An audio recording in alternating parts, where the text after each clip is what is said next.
Go. ഇന്ന് M A baby, അതായത് C P എമ്മിൻ്റെ അഖിലേന്ത്യാ ജനറൽ സെക്രട്ടറിയാണ്. സി പി എമ്മിൻ്റെ ഏറ്റവും വലിയ ഉന്നതമായിട്ടുള്ള പോസ്റ്റാണ്. ആ എം എ ബേബിയുടെ ഒരു ഇൻ്റർവ്യൂ 24 ന്യൂസ് മലയാളത്തിൽ വന്നിരുന്നു. അദ്ദേഹം കൽക്കട്ടയിൽ നിന്നാണ് ഇൻ്റർവ്യൂ കൊടുത്തിട്ടുള്ളത്. കൽക്കട്ടയിൽ അദ്ദേഹം പ്രചരണത്തിലാണ്. നമുക്കറിയാം, വെസ്റ്റ് ബംഗാളിൽ ഇലക്ഷൻ നടന്നുകൊണ്ടിരിക്കുകയാണ്. അപ്പോൾ അതിൻ്റെ ഭാഗമായിട്ടുള്ള പ്രചരണത്തിലാണ് അദ്ദേഹം വളരെ വസ്തുനിഷ്ഠമായിട്ടുള്ള ഒരു ഇൻ്റർവ്യൂ കൊടുത്തിട്ടുള്ളത്. അതിൽ അദ്ദേഹം LDF 100 കടക്കണമെന്നാണ് ആഗ്രഹം, പക്ഷേ 100 കടക്കാൻ സാധ്യതയില്ല എന്നുകൂടിയാണ് പറഞ്ഞു വെച്ചിട്ടുള്ളത്. അതിൻ്റെ വിശദാംശങ്ങളിലേക്ക് ഞാൻ വരാം. അതിനു മുമ്പായിട്ട് നമ്മുടെ ഈ ചാനലിൽ നമ്മളൊരു കൂടുതൽ നമ്മളെ സപ്പോർട്ട് ചെയ്യാൻ താല്പര്യമുള്ളവർക്ക് വേണ്ടിയിട്ട് ഒരു മെമ്പർഷിപ്പിൻ്റെ ഓപ്ഷൻ കൊടുത്തിട്ടുണ്ട്. അതായത് നിങ്ങൾ സബ്സ്ക്രൈബേഴ്സ് ബട്ടൻ്റെ തൊട്ട് സൈഡിൽ തന്നെ ജോയിൻ എന്ന് പറയുന്നൊരു ഓപ്ഷൻ കൂടി കാണാം. അവിടെ ക്ലിക്ക് ചെയ്തിട്ടുണ്ടെങ്കിൽ നിങ്ങൾക്ക് ലെവൽ 1-ൽ 179 രൂപയാണ്, ലെവൽ 2-ൽ 359 രൂപയാണ്. അത്തരം പണം അടച്ചുകൊണ്ട് നിങ്ങൾക്ക് മെമ്പർഷിപ്പ് എടുക്കാം. മെമ്പർഷിപ്പ് എടുത്തതുകൊണ്ട് നിങ്ങൾക്ക് പ്രത്യേകമായിട്ട് എന്തെങ്കിലും ബെനിഫിറ്റുകൾ കിട്ടുമെന്നൊന്നുമില്ല. ഏതാനും വീഡിയോകൾ ചിലപ്പോൾ കുറച്ച് നേരത്തെ കാണാൻ പറ്റും എന്നുള്ളത് മാത്രമേ ഉള്ളൂ. ഇനി ചിലപ്പോൾ അതില്ലെങ്കിൽ പോലും അതൊരു വലിയ കാര്യമായിട്ടൊന്നും വിചാരിച്ച് നിങ്ങൾ മെമ്പർഷിപ്പ് എടുക്കേണ്ട. പക്ഷേ നമ്മുടെ ഈ ചാനൽ ഇങ്ങനെ തന്നെ നിലനിൽക്കണമെന്നും ഇതിനെ സപ്പോർട്ട് ചെയ്യണമെന്നും ഒക്കെ താല്പര്യമുള്ളവർക്ക് ആ മെമ്പർഷിപ്പ് എടുത്താൽ മതി. സ്വതന്ത്രമായിട്ടുള്ള അഭിപ്രായങ്ങൾ വളരെ നിഷ്പക്ഷമായിട്ടായിരിക്കും നിങ്ങളോട് പറയുക എന്നുള്ളത് മാത്രമാണ് എനിക്ക് പറയാനുള്ളത്. ഇനി അത് എടുക്കാൻ കഴിയാത്ത, സാമ്പത്തികമില്ലാത്ത ആളുകളും പ്രശ്നമൊന്നുമില്ല. അവർക്ക് ഈ വീഡിയോകൾ കാണുകയും നിങ്ങൾക്ക് താഴെ കമൻറ്റുകൾ രേഖപ്പെടുത്തുകയും ചെയ്യുക. കമൻറ്റുകളെല്ലാം ഉൾപ്പെടുത്തിക്കൊണ്ട് നമ്മളൊരു പ്രത്യേകമായിട്ടുള്ള വീഡിയോകൾ കൂടി മാസത്തിൽ 3 തവണ വീതം ചെയ്യാൻ ആലോചിച്ചിട്ടുണ്ട്. ഇനി ഈ ടോപ്പിക്കിലേക്ക് നമ്മൾ വന്നിട്ടുണ്ടെങ്കിൽ, ഇന്ന് വളരെ കൃത്യമായിട്ട് ചില ചോദ്യങ്ങൾ എം എ ബേബിയോട് ചോദിക്കുന്നുണ്ട്. എം എ ബേബി അതിന് അതിഗംഭീരമായിട്ടുള്ള ഉത്തരങ്ങൾ പറയുന്നുണ്ട്. ആ ഉത്തരങ്ങൾ ഏതാണ്ട് വസ്തുതാപരമാണ് എന്ന് നമ്മൾ വിചാരിക്കുന്നു. കാരണം ഇലക്ഷൻ കഴിഞ്ഞിരിക്കുന്നു. കൂടാതെ ബംഗാളിൽ നടക്കുന്ന ഇലക്ഷനെക്കുറിച്ചും അദ്ദേഹം പറയുന്നുണ്ട്. അധികാരം പിടിക്കും എന്നൊന്നും പറയുന്നില്ല. BJPയുടെ കെ സുരേന്ദ്രനൊക്കെ ഇവിടെ 35 സീറ്റ് കിട്ടും, ഞങ്ങൾ ഭരണത്തിലേറും എന്നൊക്കെ പറഞ്ഞ പോലെ പറയുന്നില്ല. പകരം നിയമസഭയിൽ ഞങ്ങൾക്കൊരു പ്രാതിനിധ്യം ഉണ്ടാകണം എന്ന് മാത്രം, സാധാരണക്കാരായിട്ടുള്ള ആളുകളുടെ ശബ്ദം കേൾപ്പിക്കണം എന്ന് കൂടിയാണ് അദ്ദേഹം പറയുന്നത്.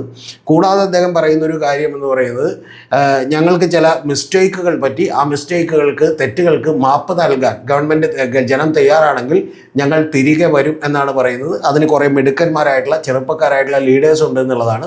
അതിൽ അദ്ദേഹം പറയുന്നത്, ഒരു പത്രത്തിൽ വന്നിട്ടുള്ള ആർട്ടിക്കിളിനെ കുറിച്ച് പറയുന്നുണ്ട്.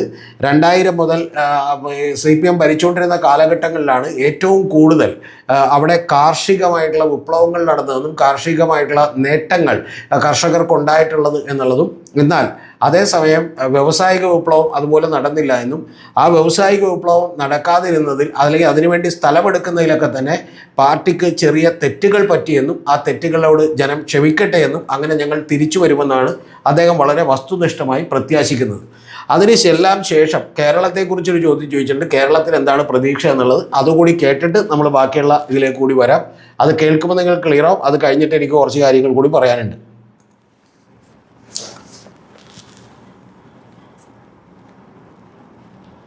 തലേ ദിവസം വരെ ഒരു ഇഞ്ചോടിഞ്ച് പോരാട്ടം അല്ലെങ്കിൽ LDF മേൽക്കൈ ഉണ്ടാകാനുള്ള സാധ്യത, അങ്ങനെയൊക്കെ ചർച്ചകൾ ഇങ്ങനെ കേട്ടു. വോട്ടെടുപ്പ് കഴിഞ്ഞതിന് ശേഷം പൊതുവെ ഇടത് ക്യാമ്പിൽ ഒരു ശാന്തതയും കോൺഗ്രസ് ക്യാമ്പിൽ ആരാകും മുഖ്യമന്ത്രി എന്നുള്ള ചർച്ചയും ഇങ്ങനെ നടക്കുകയാണ്. ഈ വോട്ടെടുപ്പിന് മുമ്പുണ്ടായിരുന്ന ചിത്രമൊക്കെ പെട്ടെന്ന് മാറി. ഇതില്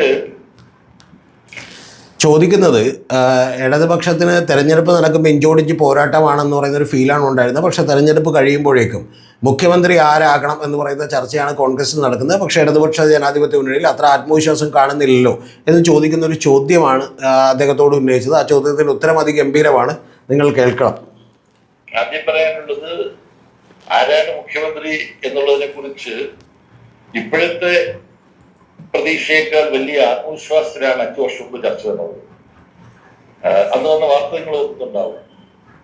ആരാകണം മുഖ്യമന്ത്രി എന്നുള്ള കാര്യത്തിലെ തർക്കം പരിഹരിച്ചു. 5 വർഷത്തിൽ ആദ്യത്തെ 2.5 വർഷം ഉമ്മൻചാണ്ടി, അത് കഴിഞ്ഞാൽ രമേശ് ചെന്നിത്തല. ഇങ്ങനെ ധാരണ ഉണ്ടാക്കിയെന്ന് മാധ്യമങ്ങളാണ് റിപ്പോർട്ട് ചെയ്തു. അത് നടന്ന ചർച്ചയുടെ അടിസ്ഥാനത്തിലാണ്. പിന്നെ വകുപ്പ് വിഭജനം നടത്തി. IAS IPS ഉദ്യോഗസ്ഥന്മാരുടെ പുനർവിന്യാസം വരെ ആലോചിച്ച് കണ്ടുപറ്റി പത്രിക തയ്യാറാക്കി വെച്ചു. അപ്പോൾ ഇപ്പോൾ UDF നടത്തുന്ന ചർച്ചകളെക്കുറിച്ച് എം എ ബേബി അതിഗംഭീരമായി പറയുന്നുണ്ട്. അദ്ദേഹം അത് കഴിഞ്ഞ് പറയുന്നുണ്ട്, മെയ് 2-നാണെന്ന് റിസൾട്ട് വന്നത് എന്നാണ് എൻ്റെ ഓർമ്മ എന്നാണ്. എനിക്ക് കൃത്യമായിട്ട് ഓർമ്മയുണ്ട്, മെയ് 2-നാണ് റിസൾട്ട് വന്നത്. അങ്ങനെ റിസൾട്ട് വരാനുള്ള ഒരു പ്രധാനപ്പെട്ട കാരണം നിങ്ങൾ അറിയേണ്ടത്,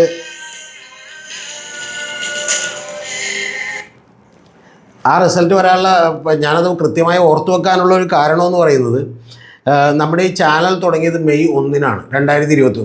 അത് 2 മാസമേ ഞാൻ നടത്തിയുള്ളൂ. 2 മാസം കൊണ്ട് തന്നെ മോണറ്റൈസേഷൻ ആവുകയും 1000-ലധികം സബ്സ്ക്രൈബേഴ്സൊക്കെ വരികയും ചെയ്തു. പക്ഷേ തിരക്കുകൾ കാരണം പിന്നീട് എനിക്ക് കണ്ടിന്യൂ ചെയ്യാൻ പറ്റിയില്ല. പിന്നെ ഞാൻ 2024 ലോക്സഭാ തെരഞ്ഞെടുപ്പ് കഴിഞ്ഞതിന് ശേഷമാണ് ഈ ചാനൽ വീണ്ടും ആക്ടിവേറ്റ് ചെയ്തിട്ടുള്ളത്. അപ്പോൾ എനിക്ക് നിങ്ങളോട് പറയാനുള്ളൊരു കാര്യം, അന്ന് ഈ 2-ാം തീയതി റിസൾട്ട് വരുമല്ലോ എന്ന് വിചാരിച്ച് ആ റിസൾട്ട് പ്രഡിക്റ്റ് ചെയ്തതിന് വേണ്ടിയാണ് നമ്മുടെ ഈ ചാനലിൽ ഞാൻ ഏറ്റവും ആദ്യത്തെ വീഡിയോ ഇട്ടിട്ടുള്ളത്. വളരെ അൺപ്രൊഫഷണലാണ്, പക്ഷേ കൃത്യമായി ഞാൻ പറഞ്ഞിട്ടുണ്ട് 90 സീറ്റിലധികം നേടി LDF അധികാരത്തിൽ വരുമെന്നും അത് ഞാൻ കണ്ണൂർ മുതൽ ഈ തിരുവനന്തപുരം വരെയുള്ള റിസൾട്ട് എടുത്ത് നോക്കിക്കൊണ്ടാണെന്നും അതുപോലെ കാസർഗോഡും വയനാടും ഞാൻ സഞ്ചരിച്ചിട്ടില്ല എന്നുമൊക്കെ ഞാൻ ആ വീഡിയോയിൽ പറയുന്നുണ്ട്. അതുകൊണ്ട് അദ്ദേഹം പറഞ്ഞത് കറക്റ്റാണ്. 2021 ഇതുപോലെ തന്നെയുള്ള ചർച്ചകൾ UDF നടത്തിയിരുന്നു. അന്ന് 2.5 കൊല്ലം ആദ്യത്തെ ഉമ്മൻചാണ്ടിയും 2.5 കൊല്ലം രമേശ് ചെന്നിത്തലയുമാണ് മുഖ്യമന്ത്രി തർക്കം തീർന്നു എന്ന് പറഞ്ഞ് മാധ്യമങ്ങൾ റിപ്പോർട്ട് ചെയ്തിരുന്നു എന്നാണ് അദ്ദേഹം ചിരിക്കാതെ പറയുന്നത് എന്നുള്ളത് നിങ്ങളൊന്ന് ആലോചിക്കണം. കൂടാതെ മന്ത്രിമാരുടെ ലിസ്റ്റും എടുത്തിരുന്നു. അതുകൂടാതെ IAS IPS ഉദ്യോഗസ്ഥന്മാരുടെയൊക്കെ ലിസ്റ്റ് കൂടി എടുത്തിരുന്നു എന്നാണ് പറയുന്നത്. ഇതെല്ലാം എടുത്തിരുന്നു എന്ന് പറയുമ്പോൾ ഈ കഴിഞ്ഞ ദിവസം മറുനാടൻ ഷാജനൊക്കെ തന്നെ UDFൻ്റെ മന്ത്രിമാരായിരിക്കണം എന്നുള്ള കാര്യങ്ങളിലൊക്കെ ഏതാണ്ട് തീർപ്പെത്തി കഴിഞ്ഞു. ഇനി അതാണ് അദ്ദേഹം ഓർമ്മപ്പെടുത്തിയത്. ഇനി ബാക്കി നമുക്ക് പറയുന്നത് കേൾക്കാം. കഴിഞ്ഞ തവണ മെയ് 2-നാണ് വോട്ടെണ്ണ നടന്നത്. മെയ് 2 വോട്ടെണ്ണി കഴിഞ്ഞപ്പോൾ ഇടതുപക്ഷ ജനാധിപത്യ മുന്നണിക്ക് നിലവിലുണ്ടായിരുന്ന നിയമസഭയിൽ 91 അംഗങ്ങളാണ് ഉണ്ടായിരുന്നെങ്കിൽ അത് 99-ആയി വർദ്ധിച്ചുകൊണ്ടുള്ള വലിയ മുന്നേറ്റമാണ് ഇടതുപക്ഷ ജനാധിപത്യ മുന്നണിക്കുണ്ടായത്. അതുപോലെ തന്നെ ഒരു തനിയാവർത്തനം പോലെ ഇത്തവണയും കഴിഞ്ഞ തവണ ഉണ്ടായിരുന്ന എണ്ണം അത് 99 നിലമ്പൂരിൽ പോയപ്പോൾ 98 കുറഞ്ഞു. ആ 98 100-നപ്പുറത്തേക്ക് കടക്കണം. അതായിരുന്നു ഞങ്ങൾ ആഗ്രഹിച്ചിരുന്നത്. അതാണ് ഞാൻ ഇതുവരെ പറഞ്ഞിരുന്നത്. അതാണ് സംഭവിക്കാൻ പോകുന്നതെന്ന് ഞാൻ പറയുന്നില്ല. അത് സംഭവിക്കില്ല. എന്നാൽ വളരെ അടിയുറച്ച ഭൂരിപക്ഷത്തോടുകൂടി ഇടതുപക്ഷ ജനാധിപത്യ മുന്നണിക്ക് വീണ്ടും ഗവൺമെന്റ് രൂപീകരിക്കാൻ വേണ്ട അത്ര എണ്ണം ഭൂരിപക്ഷം നിയമസഭയിൽ ഉണ്ടാവും. മെയ് 4-ന് വോട്ടെടുക്കൽ ശേഷം നടന്ന CPIM-ന്റെ വിലയിരുത്തലുകൾ ഇദ്ദേഹം പറഞ്ഞത് നിങ്ങൾ കൃത്യമായി കേട്ടല്ലോ. അതായത് ഇപ്പം 99 സീറ്റാണ് ഉണ്ടായിരുന്നത്. ആ 99 സീറ്റുകളിൽ നിന്ന് നിലമ്പൂർ പോയി കഴിഞ്ഞപ്പോൾ 98 സീറ്റുകളാണുള്ളത്. അപ്പോൾ അതിനേക്കാൾ കൂടിയ ഭൂരിപക്ഷം വേണമെന്നാണ് നമ്മുടെ ആഗ്രഹം. 100, പക്ഷേ 100 ഉണ്ടാവില്ല എന്ന് അദ്ദേഹം വളരെ യാഥാർത്ഥ്യബോധത്തോടെ പറയുന്നു. പക്ഷേ വളരെ നിർണായകമായിട്ടുള്ള കൃത്യമായിട്ടുള്ള ഒരു ഭൂരിപക്ഷം നേടിക്കൊണ്ട് തന്നെ LDF അധികാരത്തിലേക്ക് വരും എന്നാണ് പറഞ്ഞിട്ടുള്ളത്. ഇതേ പ്രതീക്ഷ തന്നെയാണ് ഞാൻ നിങ്ങളോട് എൻ്റെ റിസൾട്ടിലും പറഞ്ഞിട്ടുള്ളത് എന്നുള്ളത് നിങ്ങൾ മറന്നു പോകരുത്. MA ബേബിയും അത്തരത്തിലുള്ള ശുഭാപ്തി വിശ്വാസത്തിലാണ് വളരെ റീസണബിളി വളരെ ഈ പറയുന്ന പോലെ ജെന്യുവിനായി നമ്മളോട് സംസാരിച്ചിട്ടുള്ളത്. കാരണം തെരഞ്ഞെടുപ്പ് കഴിഞ്ഞു, ഇനിയിപ്പോൾ തള്ളിൻ്റെ ഒന്നും ആവശ്യമില്ല, യാഥാർത്ഥ്യം പറഞ്ഞാൽ മതി. അതാണ് MA ബേബി ജനറൽ സെക്രട്ടറിയും പറഞ്ഞിട്ടുള്ളത്. ബാക്കി കൂടി നമുക്കൊന്ന് കേൾക്കാം. കുറിച്ച് പല മാധ്യമങ്ങളും കാണുന്നുണ്ട്. ചിലരൊക്കെ CPM-ന്റെ ഉള്ളിൽ ചർച്ച ചെയ്ത രേഖകളൊക്കെ മറ്റിലൊക്കെ പുറത്തു വരുന്നത് കണ്ടു. അതിലൊക്കെ പല സീറ്റുകളും CPIM തോൽക്കും എന്ന തരത്തിലൊരു വിലയിരുത്തൽ പാർട്ടി നടത്തി എന്നതാണ് കാണുന്നത്. അതേക്കുറിച്ച് എന്താണ് താങ്കൾക്ക് പറയാൻ? 12-ാം തീയതിയാണ് സംസ്ഥാന സെക്രട്ടേറിയറ്റ് യോഗം ചേർന്നത്. സംസ്ഥാന സെക്രട്ടേറിയറ്റ് യോഗത്തിൽ ഞങ്ങൾ ചർച്ച ചെയ്തിരിക്കുന്ന തീരുമാനങ്ങള് സംസ്ഥാന സെക്രട്ടറി പറഞ്ഞു കഴിഞ്ഞു. അതിന് ഞാനിങ്ങനെ കൂട്ടിച്ചേർക്കൽ നടത്തേണ്ട കാര്യമില്ല.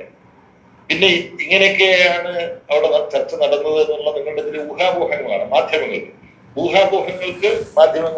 അവകാശമുണ്ട്. ആ ഊഹാപോഹങ്ങൾക്ക് അടിസ്ഥാനമില്ല. 12-ാം തീയതി ഏപ്രിൽ 12-ാം തീയതി ചേർന്ന യോഗത്തിൽ LDF-ന് ഭൂരിപക്ഷം കിട്ടും. അത് ഏതെല്ലാം സാഹചര്യത്തിൽ ഏറ്റവും ചുരുങ്ങിയത് എത്രയാകാം, ഏറ്റവും കൂടിയത് എത്രയാകാം എന്നെ സംബന്ധിച്ച കണക്കുകൾ അവിടെ അവതരിപ്പിച്ചിരുന്നു. ആ സെക്രട്ടേറിയറ്റിന് ശേഷം സംസ്ഥാന സെക്രട്ടറി പത്രങ്ങളോട് പറയേണ്ട കാര്യങ്ങൾ പറഞ്ഞു കഴിഞ്ഞു. അതിനകത്ത് വേറെ ഒന്നും ഞാൻ കൂട്ടിച്ചേർക്കുന്നില്ല. അന്ന് 12-ാം തീയതി സംസ്ഥാന കമ്മിറ്റിയും സംസ്ഥാന സെക്രട്ടേറിയറ്റും ചേർന്ന് അപ്പോൾ അന്നുണ്ടായിട്ടുള്ള ഒരു വിലയിരുത്തൽ എന്ന് പറയുന്നത് ഏതാണ്ട് 83 സീറ്റുകൾ വരെ UDF-ന് കിട്ടാം. ഏറ്റവും കുറഞ്ഞത് 74 സീറ്റുകൾ 75 സീറ്റുകളിലേക്ക് വരെ എത്താം. കൂടാതെ ഒരു 18ഓളം സീറ്റുകളിൽ വലിയ ടൈറ്റ് ഫൈറ്റ് കൂടി നടക്കുന്നുണ്ട്. അപ്പോൾ അതിലൊരു 9 എണ്ണം കൂടി കിട്ടിയാൽ നമ്മൾ 90 സീറ്റുകളുടെ മുകളിലേക്ക് എത്തും എന്ന് പറയുന്ന ഒരു കണക്കുകൂട്ടലാണ് നടത്തിയത്. അപ്പോൾ അത്തരത്തിലുള്ള കണക്കുകൂട്ടലാണ് എന്ന് നമ്മുടെ ഗോവിന്ദ മാഷ് പുറത്തേക്ക് പറഞ്ഞതും എന്നുള്ളതാണ് യാഥാർത്ഥ്യം. എന്താണെങ്കിലും ഇത് വളരെ വസ്തുനിഷ്ഠമായ ഒരു വിലയിരുത്തലായി തോന്നിയത് കൊണ്ടാണ് ഞാൻ എൻ്റെ പ്രേക്ഷകരോടുകൂടി ഇത് പങ്കുവച്ചത്.